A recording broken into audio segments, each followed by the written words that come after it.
So if you're considering filing a claim, here's the process. First, you're going to want to reach out to us to give you an honest inspection to see the condition and state of the roof. After determining if the roof does have enough damage to file the claim, you're going to want to reach out to the insurance company with the proper date of loss. After having the date of loss, you're going to have the policy number available, but don't feel discouraged if you don't have it. We can look it up by address or cell phone number as well too.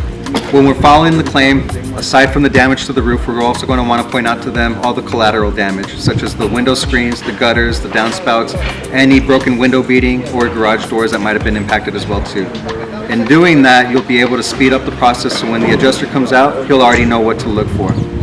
After the claim has been filed, you'll be given two things: a date of inspection and a claim number. If the date of inspection hasn't been given to you, you're going to want to wait for that phone call, which should come in within the next 72 hours. Once the adjuster approves the roof, you and me will sit back down and we'll go over all the line items of the report to make sure that there wasn't anything missed and that you're well aware of where all the dollars and cents are adding up to and where it's going towards in your house. After we go over all the line items on the report, the fun part begins. We'll be able to pick out the color choice of the roof and all the upgrades that you'd like to consider as well too. And then last but not least, data production. We'd want to go over all the little details that we'd want to consider, such as storing the animals, putting them away, and making sure that the environment is going to be ready to work around. Once we set the data production, we'll go over the final details: when the roof is going to be installed, how long it's going to take, and what to expect at the end of the install.